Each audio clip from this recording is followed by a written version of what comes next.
Hello बच्चों, we are now on the part 3 of our video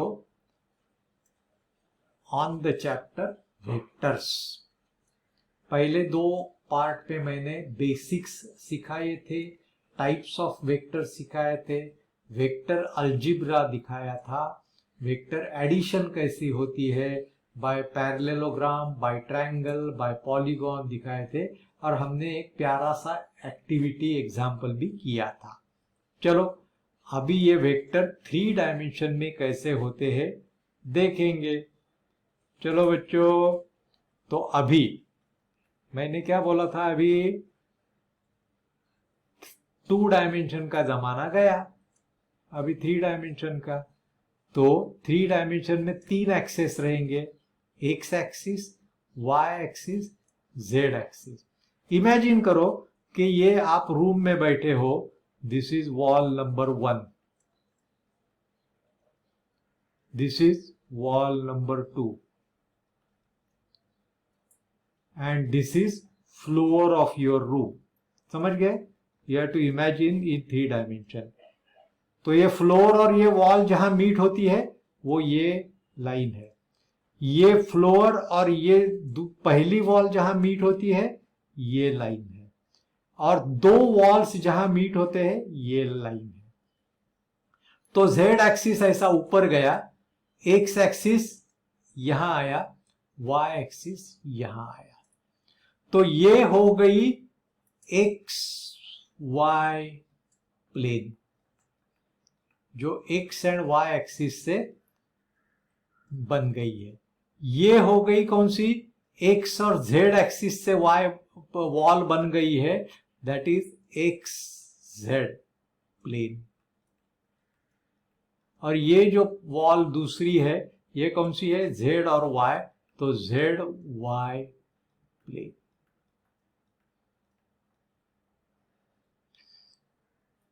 तो ये floor से जो ये पॉइंट की हाइट रहेगी दैट इज जेड कोऑर्डिनेट। समझ गए? ये फ्लोर से जो हाइट रहेगी दैट इज जेड कोऑर्डिनेट। समझ गए? और ये हो गया उसका एक्स कोऑर्डिनेट और ये हो गया वाई कोऑर्डिनेट। ये इमेजिन करने की बहुत आवश्यकता है। समझ गए बच्चों?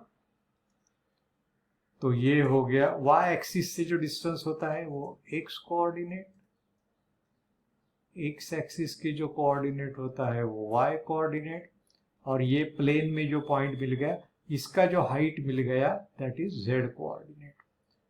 तो P का एक्स कोऑर्डिनेट है 2, वाई कोऑर्डिनेट है 5 एंड जेड कोऑर्डिनेट है 6। समझ गए? अभी इसका वेक्टर से क्या मतलब है बच्चों, बहुत ही इंपॉर्टेंट है। अलोंग एक्स एक्सिस, ये मैंने बाण दिखाया है देखो, along x axis if there is a unit vector it is denoted by I. Along y axis there is a unit vector, along y axis there is a unit vector, it is denoted by J, and along z axis there is a unit vector, it is denoted by K. याद रखो बच्चों, ये हमेशा हमेशा लगने वाला है। X axis के अलोंग जो यूनिट वेक्टर है that is i, Y axis के अलोंग जो यूनिट वेक्टर है that is j, and Z axis के अलोंग जो यूनिट वेक्टर है दैट इज के। समझ गए बच्चों? अभी ये मैंने ओरिजिन को मैंने ये पॉइंट से ज्वाइन करके ये वेक्टर बताया, वेक्टर ओपी। समझ गए आप? ये है वेक्टर ओपी। तो वेक्टर ओपी कैसा मिलेगा अपने को, very very simple. X coordinate of point P into I, because unit vector along x axis, plus y coordinate of point P multiplied by j plus z coordinate of point P multiplied by k. तो ये हो गया vector OP.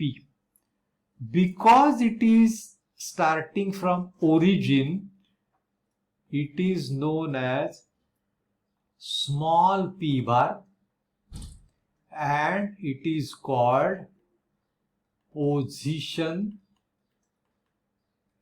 vector of point capital P. Points are denoted by capital, position vectors are denoted by these small letters. समझ गए इतना? बहुत अच्छे. Now if I want magnitude of position vector P, ये हमें पाइथागोरस अंकल ने बताई थी, याद है? उन्होंने 2 डायमेंशन में बताई, वही 3 डायमेंशन में एप्लीकेबल है. Square root, it is like a diagonal of a box. 2 square plus 5 square plus 6 square, जो भी कैलकुलेशन आएगा that will be magnitude of position vector P. समझ गए बच्चों? चलो अभी आपने याद किया है.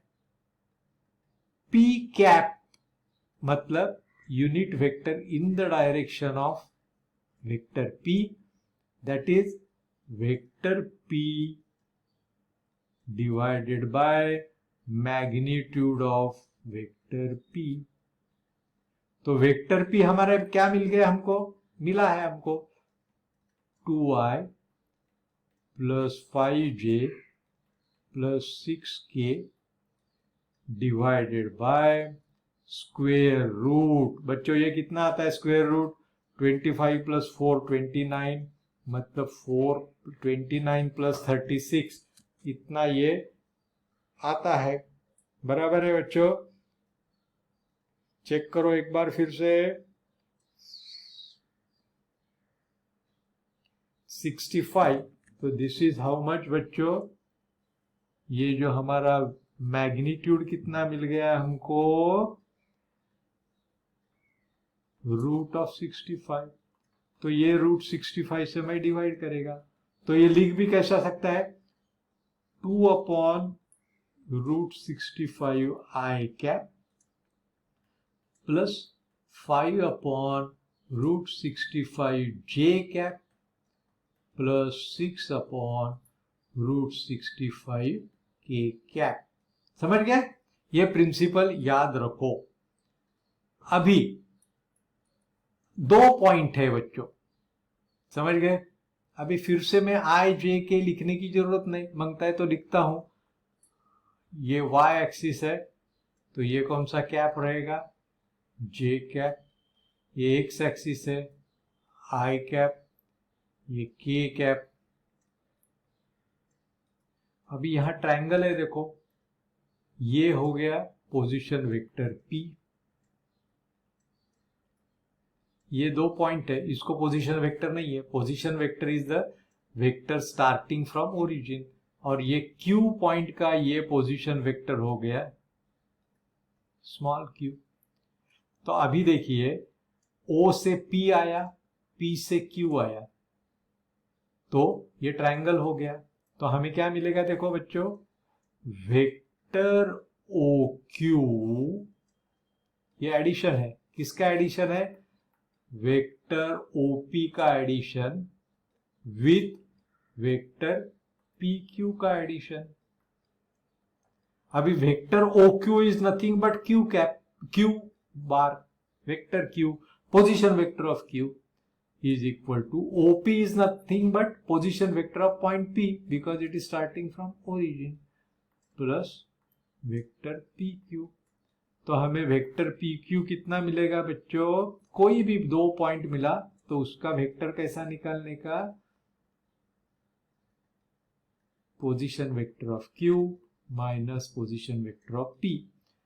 दूसरा लेटर का पोजीशन वेक्टर माइनस पहले लेटर का पोजीशन वेक्टर। अभी हमें वेक्टर क्यू कितना है बच्चों, यहां 4i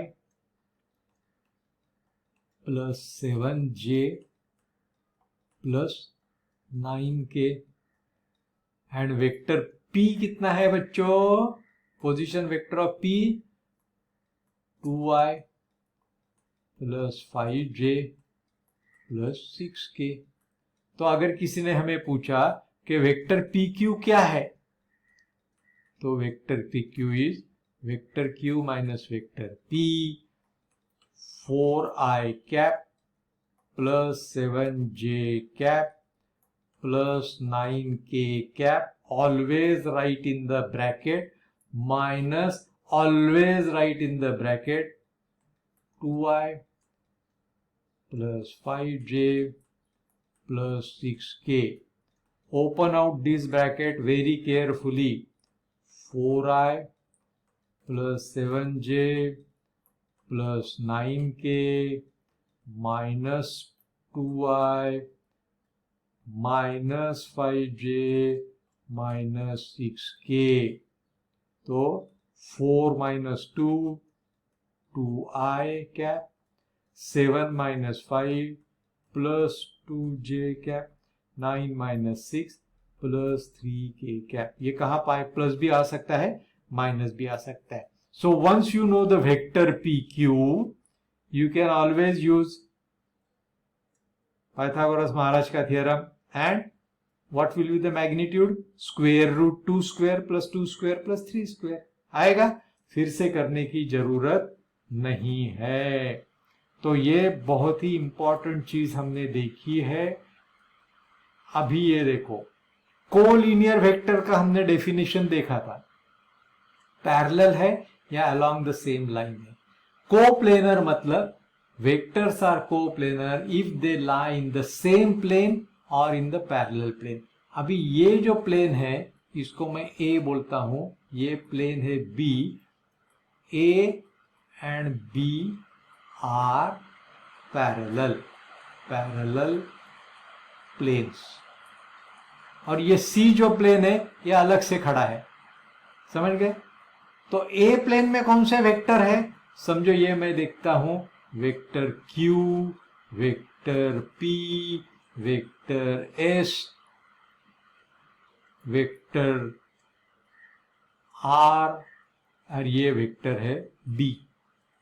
तो पैरेलल कौन से हो गए, वेक्टर कोप्लेनर कौन से हो गए, Q P, they are coplanar because they are in the same plane, and vector S, vector R, these are all coplanar vectors. क्योंकि ये तो एक ही प्लेन में है या पैरेलल प्लेन में है, समझ गए. ये वेक्टर P है, समझ गए.